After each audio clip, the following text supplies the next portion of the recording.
Good morning, everybody. It's June 23rd, 2021.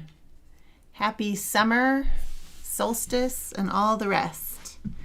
Glad you're here and you're weaving. It sounds like a bunch of you are working on all kinds of things. Nan's working on a study of a toucan, wedge weave, musical notes. That sounds cool, Chris. Kate Durham Award, awesome. I love seeing that show online, of course, since I've not yet been to Australia. Addictive handy woman exploration, that's cool. Sorry, that was Chris. Christine, I apologize earlier. I was getting my Chris's and Christines mixed up. Cool. Yeah, hot where you all are. Anyway, Virginia Beach, Texas, ATA Postcard, that's cool. I failed to remind people that Change the Shed was happening today, so we might have a small group, which is kind of cool. I am working on Handbasket again, and as you can see, have not made tons of progress, but do hope to finish it in the next few weeks, as I have been saying for months now, probably. Cool. Karen's working on her angle sampler. Those of you who took warp and weft before last fall, there's a great big update in the warp and weft class about angles, and it's much better than the original content about angles, which is also still there. But if you have that class and you haven't seen it, I would go back and make sure you look at that angle stuff. It's about hills and valleys and encourages you to make an angle sampler, which should help you figure out angles. It is going to be high 90s in Colorado today. So, and there is Cindy from Littleton. So Cindy knows it's even hotter in Littleton, I'm sure, than in Fort Collins. So, yeah, let's do some weaving this summer, right? I'm working on Handbasket still, as I said, and I did start the butterfly, so I thought we could look at the butterfly, which is the most complicated weaving of probably the whole darn piece, and that'll be fun. And eventually it will be done, and you'll be relieved because I'll move on to something else. Let's see. I'm going to switch these around. And I'm going to move this over here because then I can ignore it better. Okay, so butterfly. This, again, I failed to put in, I keep meaning to put in an image of the whole tapestry, but y'all will see it soon enough. I added the butterfly do you remember this piece? I have not framed it yet, so I can show it to you. This is the hot flash piece, and has the same little butterfly guy in the corner. So I wanted the same, I included this blue flower bit in this tapestry at the beginning, which you probably don't remember. And I wanted to also include the little butterfly guy. So originally I was going to do more of these pieces. It was going to be my pandemic series, but maybe I still will. 3, I think, makes a good series, so maybe I'll do one more. Oh, cool. Michelle says she just read about hills and valleys in my book, and it actually made sense. Well, thank the Lord that something in the book, I mean, I hope all of the book makes sense, but when I wrote the book, I had, I'm talking about the Art of Tapestry Weaving book that came out about 6 months ago, and my editor is a fiber person. She's a knitter and stuff, but she is not a tapestry weaver. And so she was a really great person to have as my editor because she would tell me, now that doesn't make sense, or yeah, I totally get that. So that was really fun to have her tell me what did and didn't make sense. We made a good book together because we were she's able to double check whether what I was saying was clear. So yeah. Karen from New Brunswick. Oh, I have been up there. It's so pretty there. Okay, so Yes, the same coloring for the butterfly, Michelle asked. So I left it the same for the two pieces. Here's the hot flash tapestry butterfly, and of course it goes this way. And this one is also woven sideways, and the butterfly actually you can see is a little bit larger, but it will be the same. Oh, not exactly the same. It looks like I changed. Here I have a blue, and here I had a violet. I think I actually couldn't find the violet when I started. This is silk from Weaver's Bazaar, and I only have a certain number of colors, and I think I couldn't find the violet when I started it, so we're going with blue. Oh, Jessica wants to see the back of Hot Flash. So here's the back. The 8 EPI sections in wool, I was able to needle all the ends in, but the 16 EPI sections I didn't want, so I'm talking about the sections that are woven like this. They're very fine at 16 EPI. I didn't want to needle those ends in because it would destroy the clear nature of the weaving. This is just too fine of a set for me to add another piece of weft under it. So the tails on the Weaver's Bazaar fine for the 16 EPI are just knotted and cut short. Same thing for the silk. The silk, maybe I could have needled in because it's a little squishier and it's thinner, but I did not do that. And let's see if you want to see the top. Yeah. Oh, I was like, what are these little dots? This is actually, I must have needled in the silk because those are the ends from where I cut off where the silk was needled in. So some of these lines, because it was finished into an area that was 8 EPI, I just needled in, and I thought that the silk would hold pretty well there. And then the edges are braided, and I got a long one there. Braided, I think I did stitch this on my sewing machine and then cut off. So there's that little braid that I've been using a lot for smaller pieces. There's instructions for that all over the place. In a couple of my classes, there's instructions. Little Looms has instructions in one of the design classes. But it's also in Peter Collingwood's book and other places on. There's probably a YouTube video on it or something. Will there be more tapestries in this series? I'm thinking maybe one more, Jessica, because it would be nice to have, this one is bigger than Hot Flash. I think it would be nice to have 3 pieces, the bigger one in the middle, and then 2 little bit smaller ones on each side. So if I do another one, I probably will have a butterfly in it. Okay, cool. So the butterfly here, let's see. You can sort of see if I hold that up. The trickiest part of the butterfly is the eyes. And here, I might as well show you them here. To get that white around the black and make it look clear but not too complicated. Which is why the eyes are sort of oblong this way, because it's easier to weave. So when I'm designing, I really often do I always modify the design in a way that I know is going to be easier to weave and look clearer. I don't want to create a design for tapestry where it is very difficult to weave and might not be a clear image. So it's important to think about your medium as you are working on something. So I just need to fill in. So the top of the wings here, let's see if you can see that. Yeah, it needs to get filled in all the way to here. And then I will have an eccentric outline around this body, and then the little eyes will go in.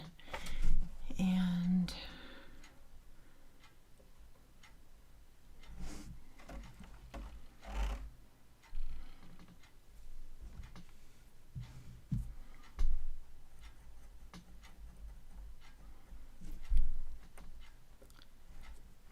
I think I'm just going to have enough of this blue. Okay. So then I have to think about the shapes here. The eyes come around here, and where do I want the blue? I think I want it to go under here, and that'll probably be the end of that. So I just have to finish this little bit of blue, the light blue. Is that the right color? I think it is. I've had this problem before. I don't have many colors of this silk, so it really can't be the wrong color. Just looks a little weird. Okay, I think that's going to be good.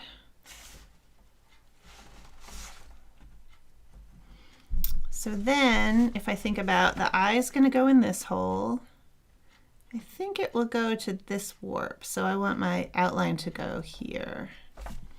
I'm going to make the outline dark. And I can't remember how many strands I used for the outline here. So sorry, I'm looking at the, not that it has to be the same, but I think I maybe only used one strand for that outline. But I used 2 strands. Oh no, I didn't. I only used 1. Okay, that makes sense. The 16 EPI sections, I've only used 1 strand. So of course I would only use 1 strand here. So I'm doing a dark outline to offset how this body looks, and then I'll fill it in with this other color, brown. So the outline in this darker color and the inside in the lighter color.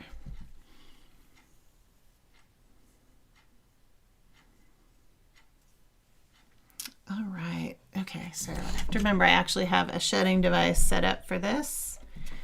And I'm just gonna do this because I can see it a little better.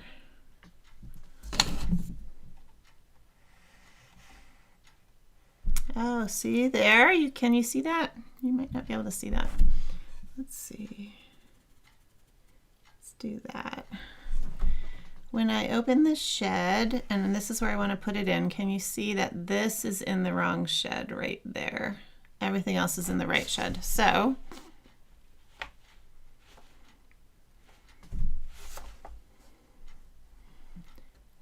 just gonna change how that ended.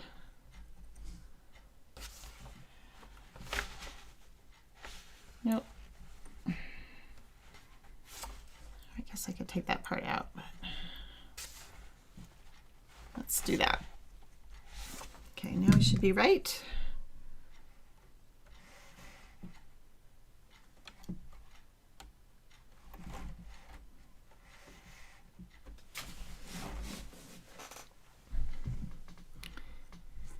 I think I'm going to, how am I going to do this?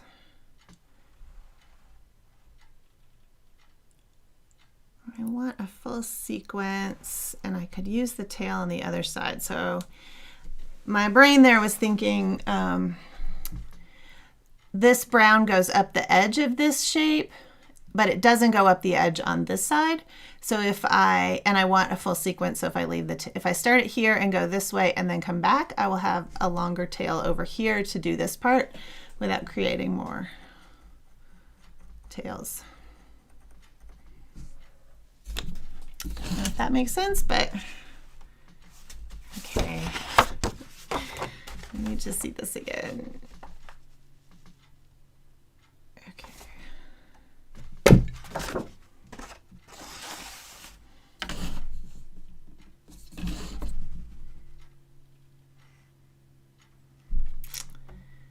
Maybe I will cover that one. Sometimes I get a little too angsty about things when it doesn't matter. Oh good. I thought I didn't have my little beater, but I have a different one. Okay, and this can go back here. Great, so now I have that outline, and that I can just leave this here and weave up the side after I fill in some more of this.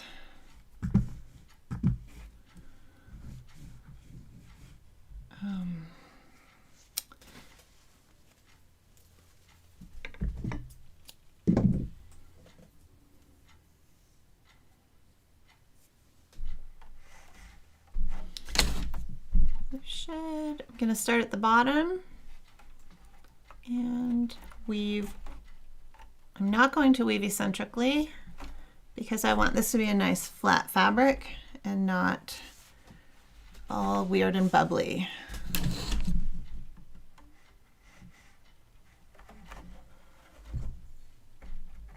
Here, let's use this tool.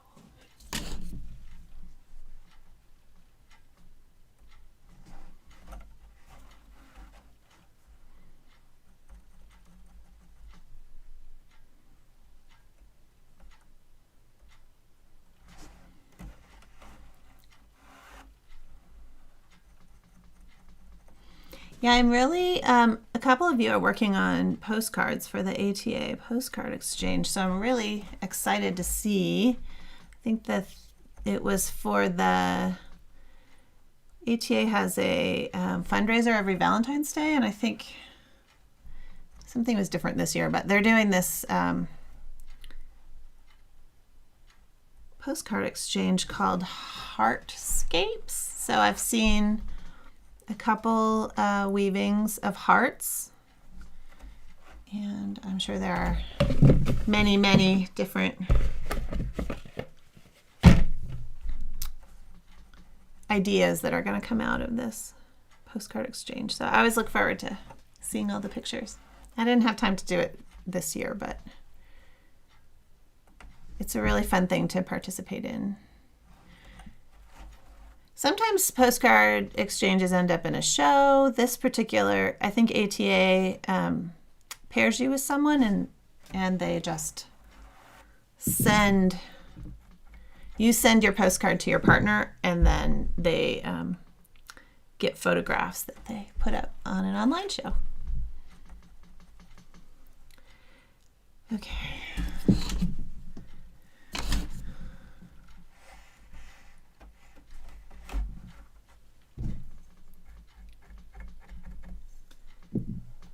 More.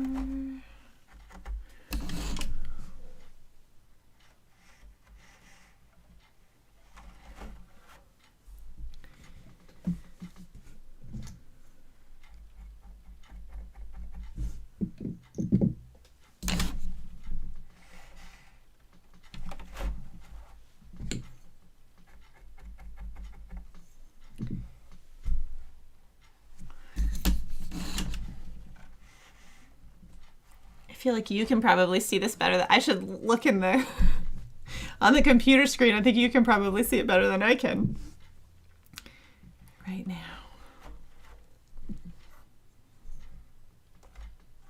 Oh, someone asked about these clips. I don't think I have the box for the clips right here. They are, there's a million. Oh, they say Mum Craft on them. I don't think it matters at all. I think there's tons of companies that have these. They're sewing clips, and that's the clip I have right here holding my tapestry on. Actually, the other side I have a rare earth magnet. So, but these work great. This one actually has inches marked on it. I don't think that's necessary for tapestry, but if you just put in Google sewing clips, I think that's the right term. Someone will correct me if not. Let's see, I think I need this to go over one more.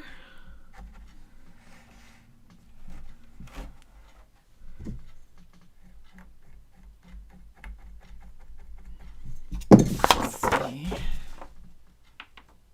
Is that how I want it?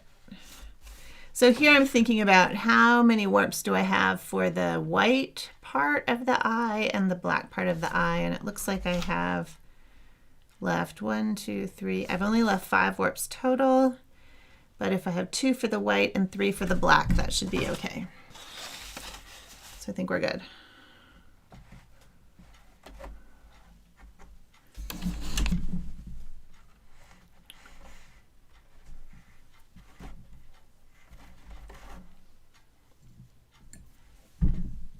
Oh, good question, Mary. The body is not silk, it is wool.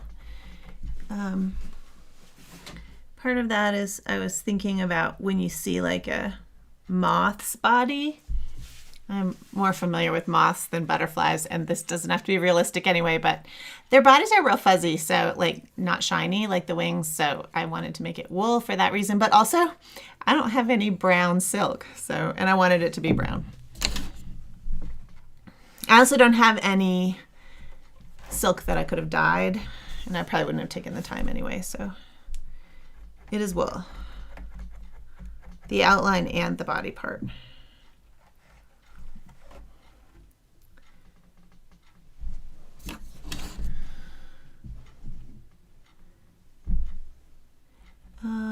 Michelle's talking about the what colors behind the warp. What color's best? I have a gray here, which I tend to use gray behind my warps to see what's happening. But I think it depends on what you're weaving and what color your warp is, Michelle. I would try a couple different colors. Sometimes I use black, which shows up pretty well.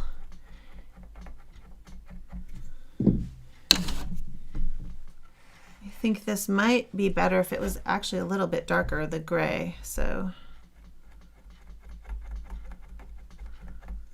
All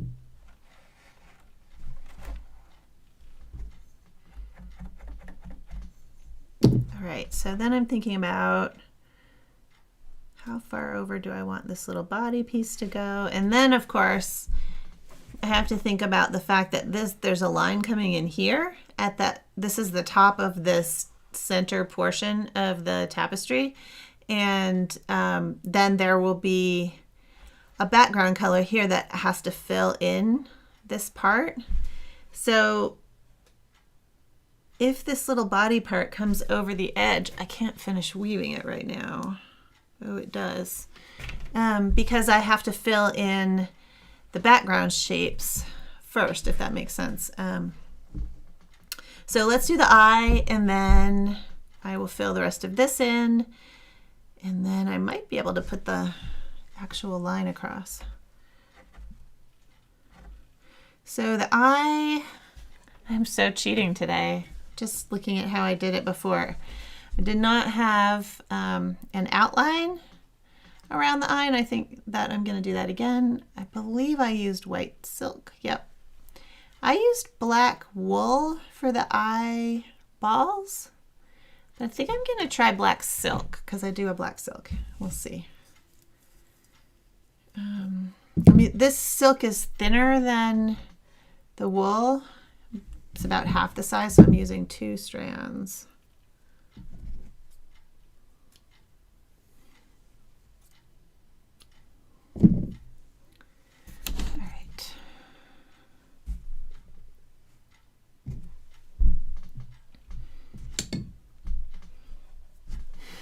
Should just keep that little weaving right here.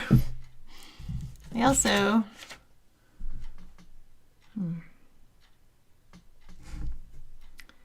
okay.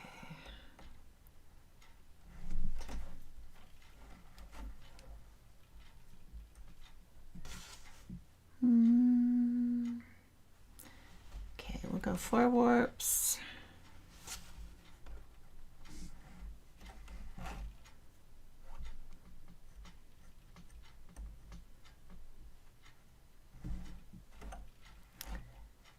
I wonder if I should go to 1 strand. Nah, this will probably work.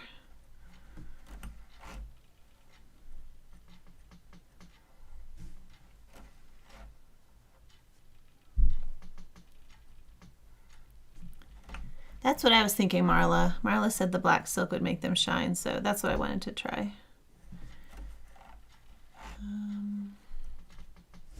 So let's try it right now.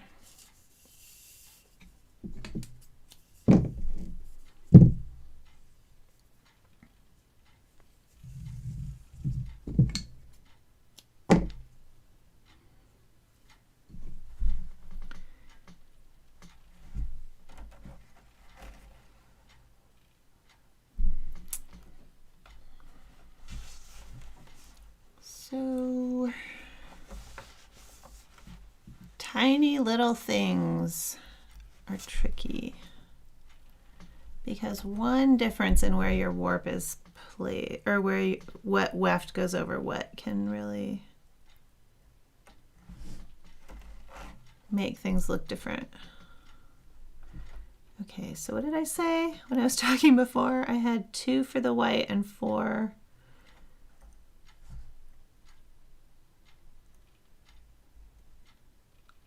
No, I said I only had 5. Okay, so 3 for the... I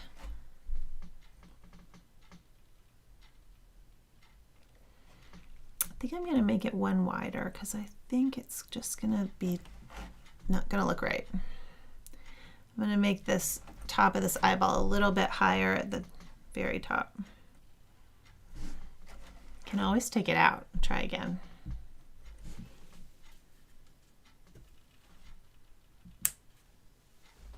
See if that'll stay. Well, I know it'll stay if I turn the focus. If I turn it to manual focus, it'll stay. It's just whether you'll be able to see it. Okay, let's do 1 more at the top. And then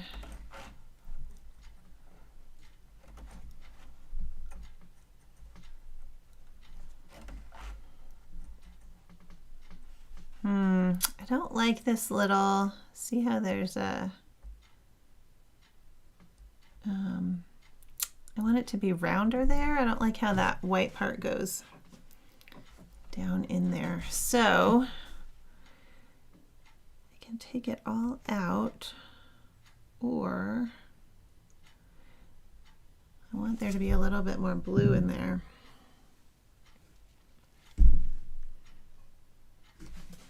It's this color. I can at least experiment and then see whether I have to redo it or not.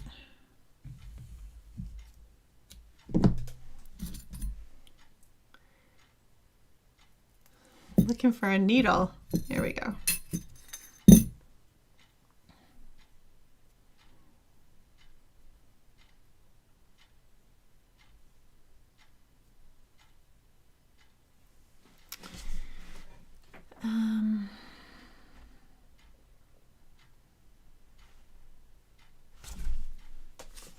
Okay, don't laugh at me, but I cannot see this.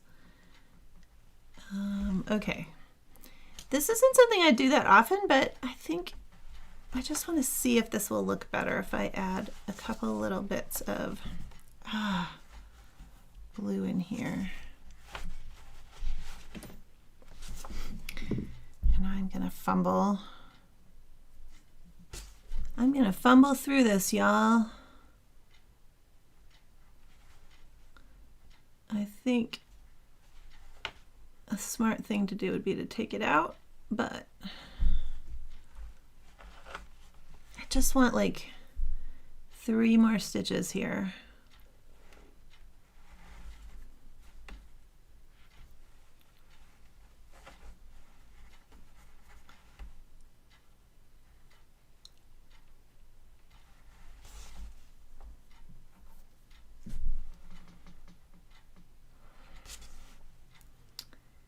And where did I start this white? I want to tighten that up. Okay.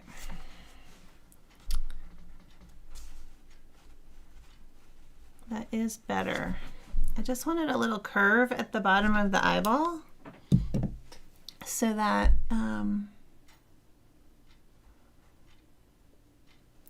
it came up like this. So I don't know. Is it better?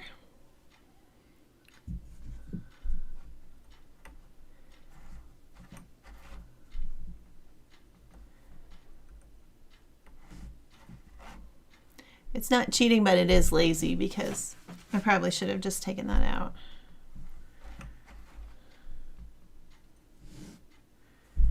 Okay, now where does the next eyeball go? Okay, so here's the point. Yeah, I have 2 choices. I can take this brown and do a lazy line in here so that I can fill in, or a cut back with the brown. I can't do this edge of the butt of the butterfly yet because I have to fill in this background. But now I'm at a point where the brown has to go between these two eyeballs before I build the other one up. So I can either leave like a cut back in here and fill that in so I can do the other eyeball, or I can go and do the background. Decisions. I think I would like not to have the cut back in there. So, okay, this is the line of the top of this little square. Let's fill that in a second. I cut myself a piece of yarn. Here it is.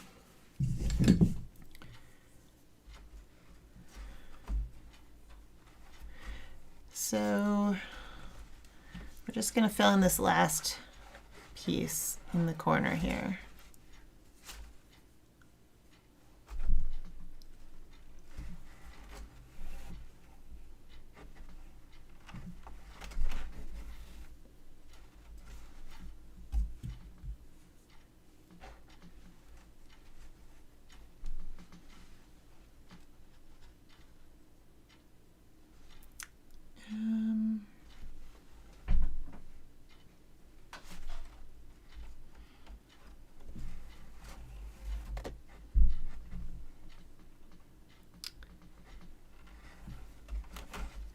And you can see here at the very edge, I had decided to make the top corner of this piece blue.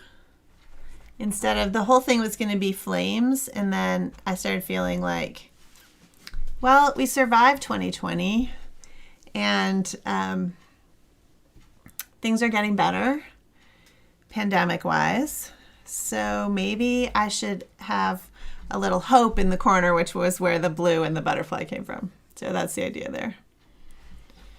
Although the blue is a little jarring, I'll have to admit. I put this in and I thought, I don't know. We'll see.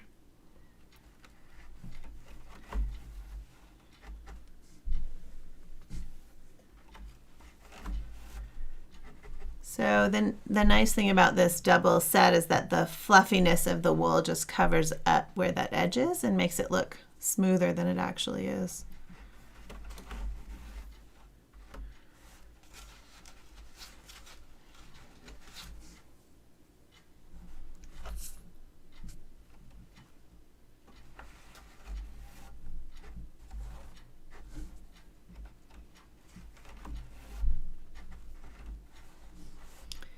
Oh, I don't need this blue anymore. Let's get rid of that.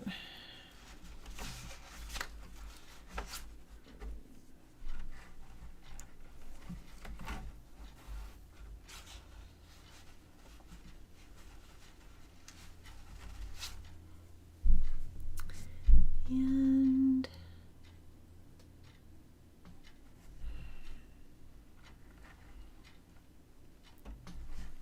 I'll do this and see if that's the end of this bit, because then it switches to, this is the corner, there's a 10-inch square in the middle and a border around it with all the flames, and this is that's the last corner of the 10-inch square there. So if that actually ends up being the end, I probably would pigtail this to make it a crisp corner. I may regret that because I might need another sequence, but I'll just do that for the moment. And then I'm gonna move that over. There's your blue bit. I think I have two colors. I do have 3 colors of blue. I think the idea was to do this. You see all 3? Yeah. Dark at the top, medium, and light. But we'll see what it looks like once I get a little more in.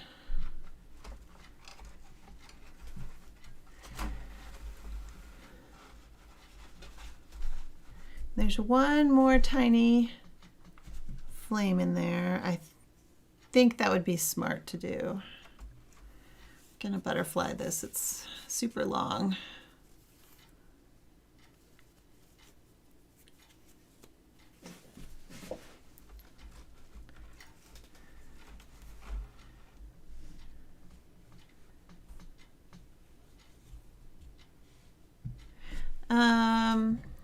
Let's see.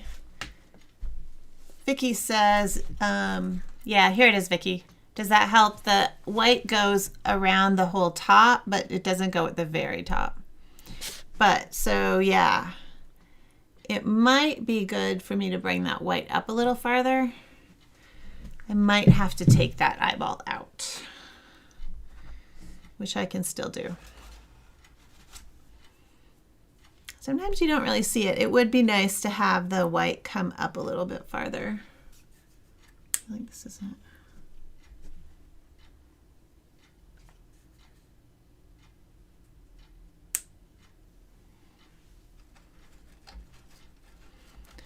Okay.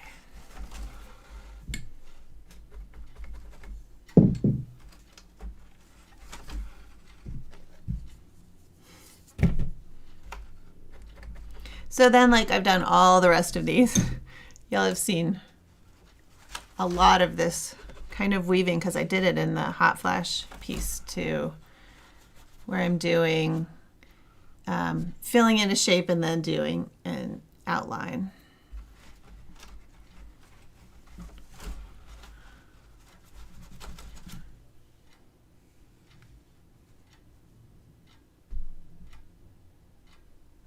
Oh, Paula, of course. Yeah, Paula asked if you use different materials, if it's still considered a tapestry. Absolutely. Like if I'd used a fuzzier, I assume you mean like, what if I used a boucle yarn or something that had a lot of texture, which would be kind of cool for that, especially if I'd used it other places in the piece. Oh, absolutely. So the definition of tapestry really doesn't have anything to do with the materials at all. It has to do with, it's a discontinuous weft-faced weave. So yes, traditionally Gobelin tapestry uses all the same yarn. Like if you go to France and visit the Gobelin or the people weaving in Aubusson or the Beauvais, which is another state-sponsored thing, they're using only one kind of wool and they have it in a bazillion colors. But that that's just a traditional way of weaving tapestry using just one kind of yarn, which is what I do in my big pieces also because I like the uniformity of it. But that really has nothing to do with the definition of tapestry, which is a discontinuous weft-faced weave, which creates an image. And so the material you're using could be anything. I mean, you could use different kinds of yarn for sure, and many people do use different kinds of yarn.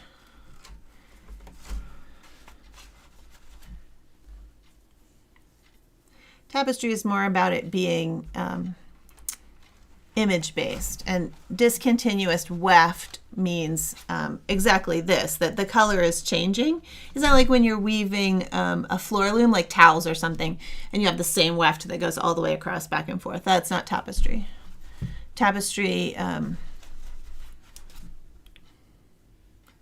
yeah, that discontinuous weft piece is the main thing. And I think it also has to do with images, but yeah.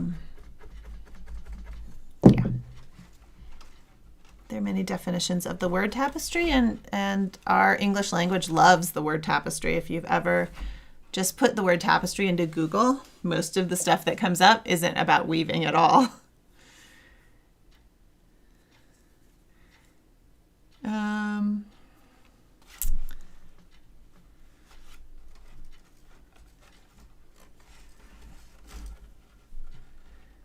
Yeah, I'm not sure what you're asking, Michelle. I did a pigtail here at the corner. I talk about pigtails in the warp and weft class. It's a way of ending. Maybe you're asking why I did that. It's a way of ending a piece of yarn, and the hill and valley stuff I was talking about earlier, actually from warp and weft, angles and hills and valleys. If you end on a valley thread at the corner of a square, it will sink. So you want to end on a hill, and often a pigtail is a great way to do that. Okay, so I want a red.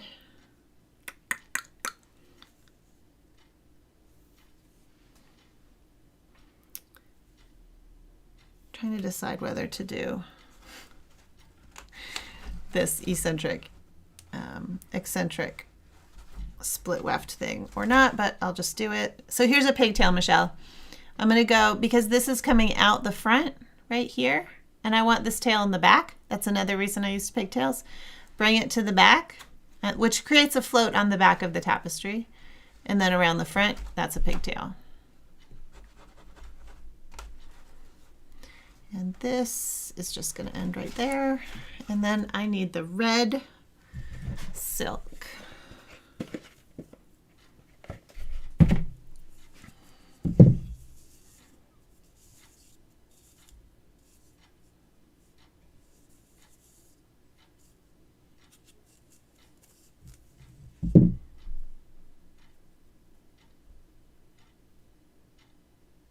That's a good point, Michelle. Using the word woven tapestry, just because there's so many people out there who are using the word tapestry for all kinds of things, because it's a great word, right? So woven tapestry is a good way to delineate that. I like it.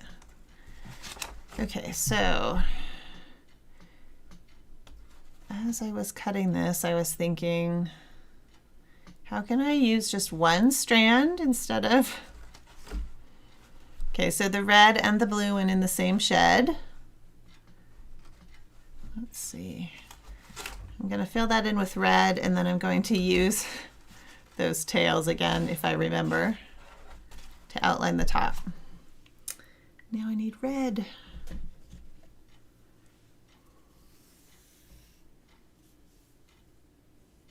Yeah. Great question, McKenna. So you don't have to plan your tapestry to end on a hill. You can create the hill with a pigtail. Yes. And especially in forms where you really want just one warp to be a little bit more emphasized, or you really want a hill thread on in a particular place, pigtail's a great way to do that. If you're not ending the yarn, you can put an extra wrap on something to give it a little more emphasis. That's another way to do it. Okay, I'm going to start the tail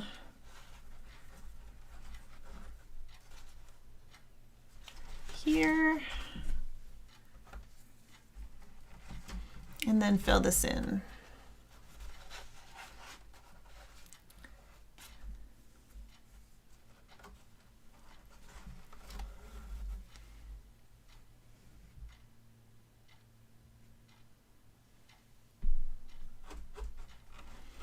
It is a great question, Michelle. Thanks for asking, and it's a great way to play with things. There's not a... Warp and Weft shows how to make the pigtails, but at that point in the class is pretty early. I don't go into a ton of detail about why you might use them in different situations, just because it's a beginning class, and I don't want people to get overwhelmed with all the details. It's a hard thing for a teacher to decide, you know, how much information you put in any one part, because you don't want people to be overwhelmed, but then they have questions later and you want them to be able to answer their questions. So always a challenge. That's why I made the design class. It has a lot more advanced stuff in it, and the Design Solutions 2 is open for registration again. If anybody has been waiting to take it, you can sign up right now. It doesn't start until July 5th, and I'm not teaching, it's not a live class, but you can get into it again now. Okay, I think I do want one more step there, and then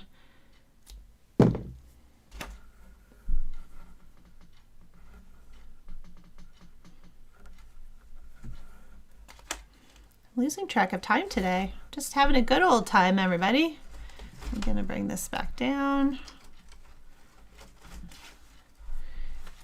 And then we'll, I will have remembered that silk.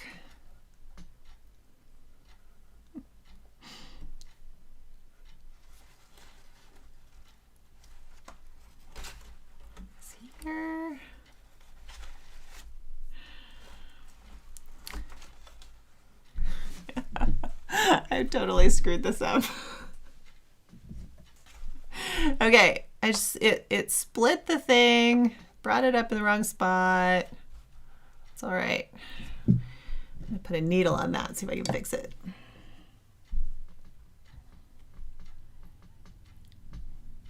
I hope you all are having some good summer weaving time, and I don't know when the next time I'll be back. I expect some time, maybe it will be 2 weeks from now. I will be doing some hiking this summer, so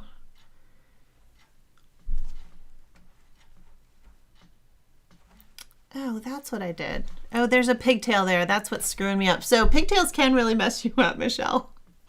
I put a pigtail here, but it means that it looks like let's see if you can see that. Yeah, it looks like there's a hill and then a valley and a hill and a valley. And because there is, I want this to go in the same shed. So I'm just gonna do that. And then come back in the other shed, and there's my outline. And because these yarns are thinner than they would be if I had really matched the warp set with the weft, I can get away with that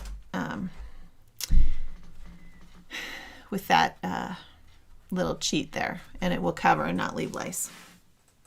Okay, everybody, this has been fun. I will work out that eye issue with the butterfly. I have in my head that I would like to do maybe cut off this tapestry on Change the Shed. That might be fun. So if all goes well, I will put that in my newsletter. So my newsletters come out on Thursday. They're called Tapestry Picks. If you go to my website, which is tapestryweaving.com, which is right below there, on the very right-hand side, if you're on a computer, it says Let's Talk. Click on that, and there's a place to sign up for my newsletter. And I will have the date at some point when I'm close enough of when we're going to cut this thing off. And that'll be fun. Then you can see what a mess the back is when it comes off. All right. It's been really great to catch up with everybody. And thank you for your patience and your questions with the Handbasket tapestry. And I think I've learned better than to make promises about when it will be done. But it is almost done. So I look forward to cutting it off. I will see you all sometime in the next couple of weeks. I will put in, as soon as I decide on my calendar when I will be back, I'll put in a YouTube reminder, and I will put it in my newsletter. Quite possibly 2 weeks from now, but I can't promise. So thanks so much, everybody, and we'll see you soon. Keep weaving, and if you want to use that hashtag Change the Shed, especially on Instagram. It's really fun to go and see. Actually, other people have now co-opted the Change the Shed hashtag, but it's fun to see what everybody's working on. And it's a good summer for weaving. So I have some other summer weaving plans, and I'll show you more of that as we go along. Cool, you guys. Have fun weaving, and it's been great to catch up. We'll see you again sometime in the next 2 weeks. Bye-bye.